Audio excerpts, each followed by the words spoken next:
अभी कल ही एक मूवी रिलीज हुई है सम्राट पृथ्वीराज। मूवी के डायरेक्टर ने इस मूवी में चौहान शब्द लगाना उचित नहीं समझा। ये अलग बात है कि मूवी के डायरेक्टर ने इस मूवी में सम्राट शब्द लगाना भी उचित नहीं समझा था, लेकिन करनी सेना की धमकी के कारण मूवी के डायरेक्टर ने इस फिल्म के नाम में सम्राट शब्द को जोड़ा, लेकिन उन्होंने चौहान शब्द को नहीं जोड़ा। अब बात करते हैं मुद्दे की। इस मूवी से बहुत सारे सामाजिक वर्ग और लोगों को समस्या है जो अपने स्तर से इस मूवी का विरोध कर रहे हैं। सबसे पहला है वामपंथी विचारधारा और वामपंथी दल से जुड़े लोग। जिस तरह से हमारे देश में वामपंथ ने हमारे गौरवशाली अतीत, हमारे सनातन संस्कृति और क्षत्रिय राजाओं के प्रति एक निगेटिव नैरेटिव जो पूरे देश में उन्होंने फैला रखा है और सतत फैलाने की क्रिया को जो जारी रखे हुए हैं, उन्हें कहीं ना कहीं इस मूवी से डर है कि इस मूवी के तहत और इस मूवी के द्वारा उनका जो एजेंडा है उसका भंडाफोड़ हो सकता है। तो वामपंथ विचारधारा के लोग इस मूवी का विरोध कर रहे हैं। एक दूसरा वर्ग जो इस मूवी का विरोध कर रहा है वो है हिंदुस्तान का मुस्लिम वर्ग। हिंदुस्तान का मुस्लिम समुदाय जो बरसों से अकबर, बाबर, औरंगजेब, खिलजी और मोहम्मद गौरी जैसे आतातई चोर और लुटेरे को अपना बाप मानते हुए लगातार उनका महिमा मंडन करते आया है, उन्हें कहीं ना कहीं डर है कि इस मूवी के माध्यम से उनके तथा कथित महिमा मंडन वाले पूर्वजों का इस मूवी के द्वारा पोल खुल जाएगा और वास्तविक में वो क्या थे वो कहीं ना कहीं लोगों को पता चल जाएगा। तो इस मूवी का विरोध करने वाले में दूसरा वर्ग जो है वो है हिंदुस्तान का मुस्लिम समुदाय। इस मूवी का विरोध करने वाले में तथाकथित स्वाभिमानी कुछ देश भी शामिल हैं, जैसे कतर, ओमान और कुवैत।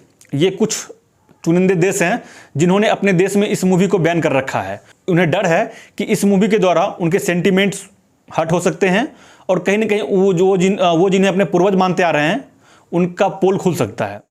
चौथा वर्ग जो इस मूवी का विरोध कर रहा है वो वर्ग है बॉलीवुड विरोधी वर्ग। हाल के वर्षों में जहां हमने देखा कि पिछले 2-3 सालों में हिंदुस्तान में एक नया वर्ग तैयार हुआ है जो बॉलीवुड का लगातार बायकॉट करते आया है और उसके पीछे कुछ फैक्ट रीजन भी है कि क्यों वो बहिष्कार कर रहे हैं। तो उस वर्ग का रीजन भी कुछ हद तक अपने स्तर पे जेन्युइन है। उन्हें मतलब ये नहीं कि मूवी कौन सी है, उन्हें मतलब सिर्फ ये है कि अगर बॉलीवुड की मूवी है तो बहिष्कार करना है। तो एक ये वर्ग भी है जो इस मूवी का बहिष्कार कर रहा है। पांचवा वर्ग जो इस मूवी को विरोध कर रहा है वो है हिंदुस्तान का एक बड़ा क्षत्रिय समाज। हिंदुस्तान का क्षत्रिय समाज में भी एक बहुत बड़ा संख्या है जो इस मूवी का विरोध कर रहा है और उनके विरोध का रीजन 3 है। उनका जो रीजन है वो रीजन ये है कि इस मूवी में पृथ्वीराज चौहान को खुलकर क्षत्रिय या राजपूत कह लें नहीं दिखाया गया है। दूसरा रीजन उनके विरोध का है कि इस मूवी में कहीं ना कहीं राजा जयचंद को गद्दार दिखाया गया है।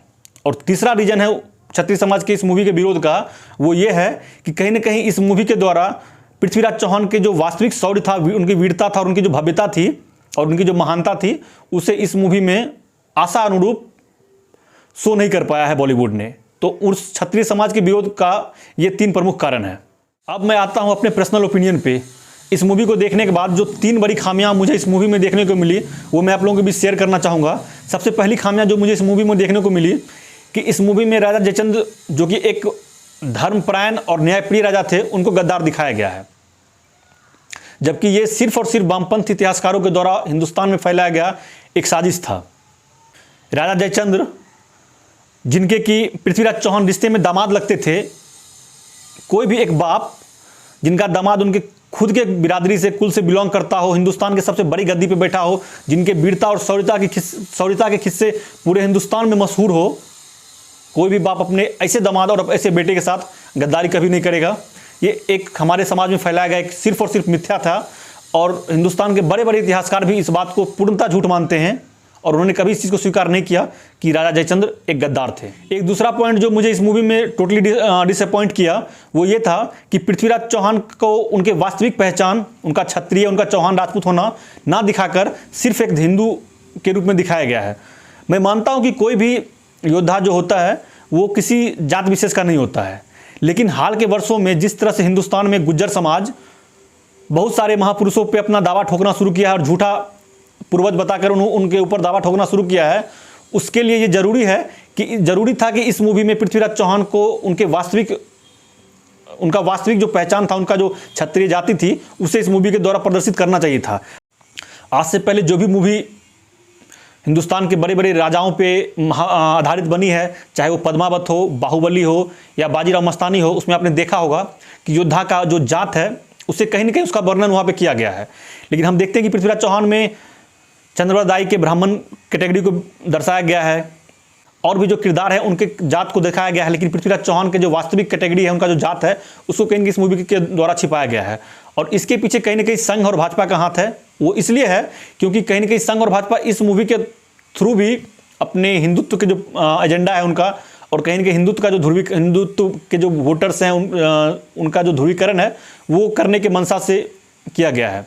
क्योंकि आपने देखा होगा कि ये मूवी रिलीज होने से एक दिन पहले लखनऊ में टेलीकास्ट, स्पेशल स्क्रीनिंग के दौरान टेलीकास्ट किया गया था, जहां पर भाजपा के जितने भी विधायक हैं यूपी में, सारे विधायक की उपस्थिति में इस मूवी को देखा गया था, और देखने के बाद इस मूवी को टैक्स फ्री भी किया गया था।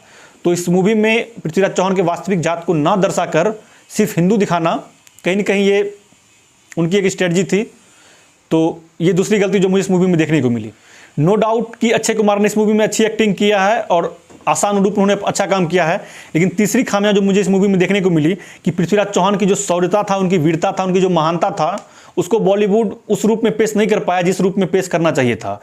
और सबसे बड़ी बात है कि हम बॉलीवुड से कभी ये उम्मीद रख भी नहीं कर सकते हैं कि वो किसी ऐतिहासिक कहानी को साउथ की तरह या हॉलीवुड की तरह प्रदर्शित कर पाएगा, क्योंकि ये उनके बस की बात नहीं है। फिर भी मैं इस मूवी को देखने के बाद आप लोगों को यही कहूँगा कि इतने खामियां होने के बावजूद भी आप लोगों को ये मूवी कहीं ना कहीं देखनी चाहिए, ताकि आपको कम से कम ये पता चल पाए कि हिंदुस्तान में जिस तरह से मुगलों को ग्लोरीफाइड किया जाता है, उनका महिमा मंडन किया जाता है, उनकी वास्तविकता क्या थी, उसका कुछ हद तक आपको अंदाजा इस मूवी के माध्यम से लगेगा। हिंदू राजा, क्षत्रिय राजा कितने महान थे, उनकी क्या उदारता थी, उनकी क्या दया थी, वो कहीं ना कहीं आपको इस मूवी के माध्यम से देखने को मिलेगा। तो मैं तो यही कहूँगा कि इतनी खामियों के बावजूद भी आपको ये मूवी देखनी चाहिए और इतिहास से सबक लेकर आपको संभलना चाहिए। और एक प्रोपगंडा और जो हमारे हिंदुस्तान में हमारे पूर्वजों के प्रति फैलाया गया है, उससे आपको बचने की कोशिश करना चाहिए। जो जीता वो हिंदू और जो हारा वो राजपूत।